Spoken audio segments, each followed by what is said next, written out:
Ladies and gentlemen, please welcome Deputy Chairman, Swire Properties Hotel Holdings, Brian Williams, in discussion with Skift columnist Colin Nagy.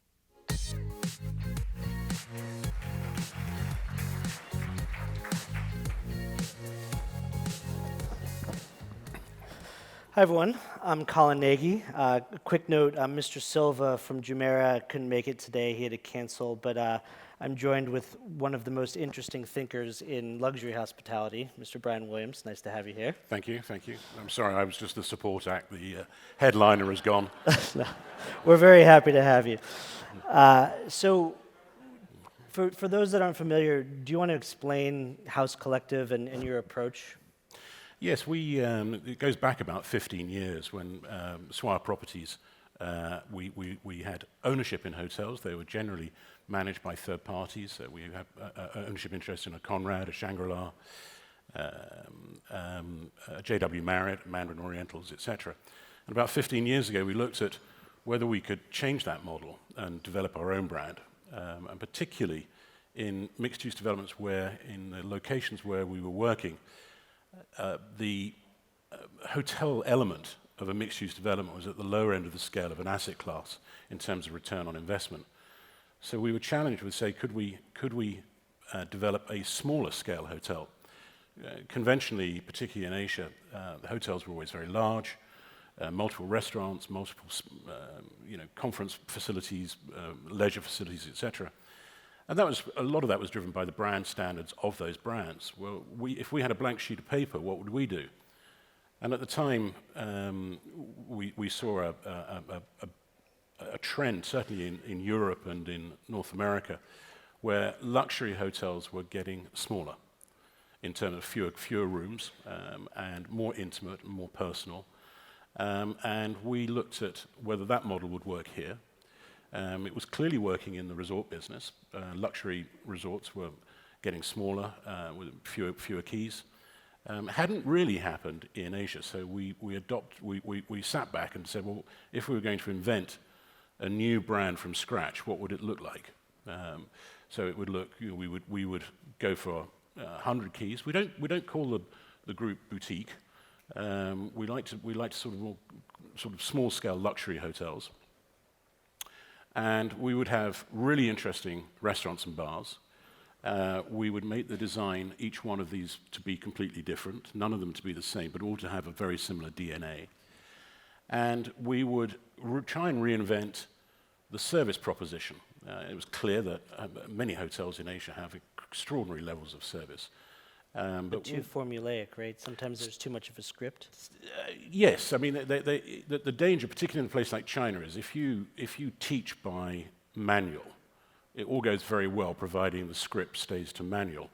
As soon as it goes off script, then things go a bit wobbly. Sure.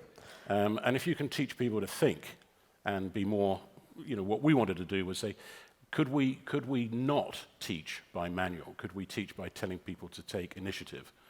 And certainly the experience we've had is that we employed a lot of young employees who were just so relieved that they had the freedom to do that. Sure. We'll get to the talent and the improvisational side of this in a second, but I wanted to talk, you put down a piece of paper when you decided to make these new hotels, and you wrote down all of the things you hated about hotels. What were some of those things? Well, yeah, I think a lot of the formality was something that we found could get it annoying. Anywhere in the luxury business, particularly, anywhere where you've got a snake line to check in, we wanted to take away that check-in process. People we talked to, our own experience was that after a long flight, the last thing you want to do is spend 20 minutes checking in. How can we speed up that process? How can we make it more individual, so less robotic, less numbers? One of the great successes was asking our head of finance to write a control. We had to have some manual, so we had a controller's manual. And I said, what was going to be the first line you would write in this? And he said, this manual is all about enhancing the guest experience, so that we would create our financial systems and our back office systems to enhance the customer experience. Which is a radical concept in a lot of ways. And it was taking away little things. We decided in the House Collective particularly, we decided that we would not charge for the minibar. I mean, how frustrating is it when you check out of a hotel and you've spent several thousand US dollars and the poor little receptionist says to you, "Did you have anything from the minibar?" And you say, "No." and that poor girl has to get the phone and say, "Ring housekeeping to check you're not a liar," and then avoid you for sort of 5 minutes like this. And then they ring up and says, "No, you can go now." So we decided to get rid of that. Going back to the talent factor here, you guys managed to have both general managers and also incredible frontline staff, and the feeling of these hotels is natural. There isn't a script, it's not formulaic, but that lack of structure and the improv is actually quite an art. So how do you hire for that? It's a good question. It actually almost started as an evolution. I mean, we started recruiting significantly, quite a lot of young people. I think at one stage we were about 3,000 employees, and the average age was 27, including me. So that was, and so we were hiring people really based on character and personality. Sometimes with no experience, sometimes never even working in the hospitality business. Bringing people in that just seem to have that passion and spark.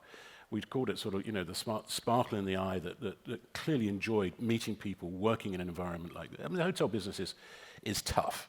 You work weekends, you work nights, you work shifts, you were on your feet all day long. It's a tough business. So you've got to get people that are absolutely passionate about working in it. And then somebody came out, and it wasn't me, somebody else came out with the expression. They kept meeting people anywhere and said, "I've met somebody, they're on brand." And this expression stuck. So we just kept recruiting people that were on brand. And that, I think, became a positive osmosis. And some of this playbook is not your average kind of starchy five-star hotelier. Some No, of these not people, you're encouraging these people to have their own personalities and be themselves. Yeah, we completely. We have a lot of very talented people working for us, great characters, lots of personality, and we encourage them to have that, even at a sort of an operative level. We don't want to stifle it. I mean, when I used to go to stay in lots of other people's hotels in China before we had our own, and I'd meet a member of staff, and they were very stiff and they were very formal. But if you peeled away the surface, under all of these, we have great characters, wonderful personality. If you could, I said, well, why are we suppressing that personality? Why can't we bring it out? Now, it's not for everybody. There's going to be some who want a more serious, deferential, old-fashioned service system. Well, that's fine. There are plenty of brands out there that provide that. We provide something different. And that's a perfect segue into what the next generation, whether it's the Chinese kind of consumer or just the younger generation, wants out of luxury. The tie is a little bit loosened, and there's some soul to it, right? Yeah, I think that's a very good analogy. We wanted to have a soul to the hotels. We wanted to have personality, not just in the people, but also in the way we designed and the way we had our restaurants and bars created. Interestingly, the other thing we did is we decided very, very early on who are our customers and who do we want our customers to be, because there's a lot of brands out there actually have done this very successfully. When we opened the Upper House in Hong Kong, I can remember getting the sales team together and rather perplexingly telling them I didn't want any financial services corporate accounts in a place like Hong Kong, which was unheard of. But we have ownership in the Conrad JW Marriott and the Shangri-La. Why would I take their business? What I should be doing is bringing new business into Pacific Place, because then that new business might go and spend in our shops or rent one of our apartments or take offices or whatever.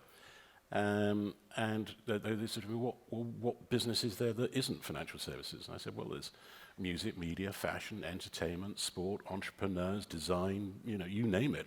Go for those. Which all stay at the Upper House now. They do, yeah. And it's created a sort of a culture in the hotel that I think has built on itself. Talking about culture for a moment, in many global business hubs, the nice hotel, the five-star, almost is a bit of a cultural bubble. How are you trying to puncture that with, say, Middle House? How are you making sure that it's part of Shanghai and not just a kind of sanctuary for the business traveler or the... Actually, I might actually refer more to the Temple House in Chengdu. Okay. So Chengdu in southwest China, small city, population of about 20 million. And I was very worried when we were there that I was wondering who was going to be a customer, how would I find any employees that were going to speak English and be prepared to work in the hospitality industry. And it's been a complete revelation. We have wonderful staff that stay with us, and and we send expatriates to Chengdu, and they don't want to leave when they get there. The customers are incredible. There's 90% of the customers are from the PRC. Very high spending, extraordinarily, and the place is a center for a lot of people that want to be in Chengdu. And you don't have to look too far from Chengdu, because in fact, within an hour of Chengdu, if you add Chongqing, the population I think is about 100 million people. And if we bring those people into Chengdu, they come for staycations, weekends, overnights. But more specifically, we create again the restaurants and bars to be a sort of haven for the locals to come and hang out and enjoy themselves and spend money. That's also a nice part of community diplomacy, is making the neighborhood feel welcome, as opposed to like, what's your room number? Yeah, Sometimes I get when I'm trying to spend a lot of money on eggs in the morning. Yeah, we try. Yeah, I mean that's like at other hotels. that's like that sort of. It's like you go downstairs and have breakfast buffet for $40, and then you ask for a cappuccino, and they say it's not included. Yeah, exactly. Yeah. It's a reason not to stay in a hotel, isn't it? Really? Yeah. I wanted to talk a little bit about your approach to building House Collective. No advertising, and I think that you've taken on some of the sacred cows of like luxury advertising. What are some cliches that you want to kind of call out? I think we're living in a world full of luxury cliches. I don't know if these cliches exist, but they probably do somewhere out there. But I think anywhere in the luxury business, if you have to overly explain who you are, I think you're already being disingenuous to your customers. So if you have to say the ultimate experience, or luxury reinvented, or anything like that, like hyperbole redefined. I mean, really, you haven't even thought about who your customers are. Yeah. They you give them a bit more respect. Yeah.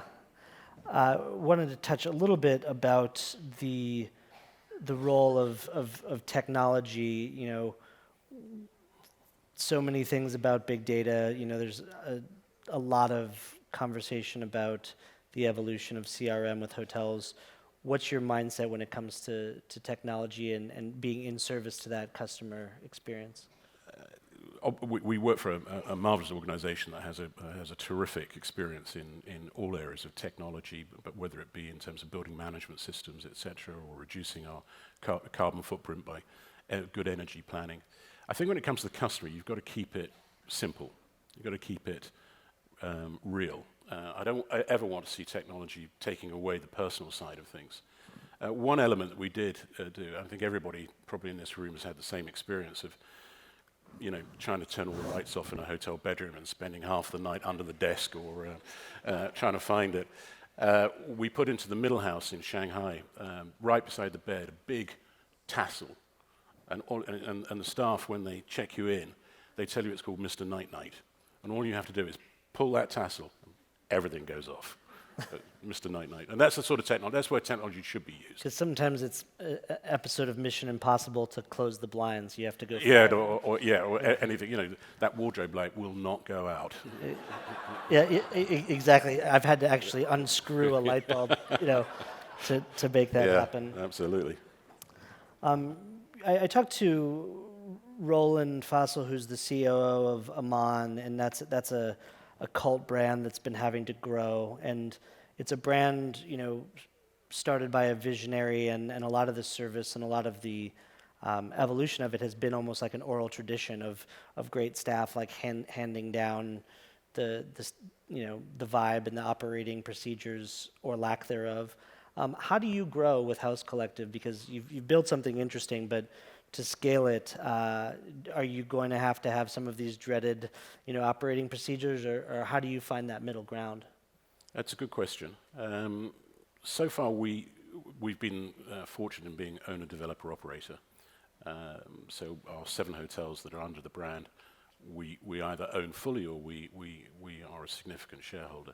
And therefore we've been able to sort of forge our own path and believe in it and give it time to mature, give it time. A lot of mistakes a lot of hotels, I think, make is that if they're not full within 6 months, dump the rate. Yep. And then a year later, looking at it and wondering why their RevPAR, they're only number 6 in the city, instead of holding out and building occupancy on rate. How we grow from here is a different question. There comes a time, I think, even for the mighty Swire group, where we might look as though we're getting a bit asset heavy on in terms of hotel investment.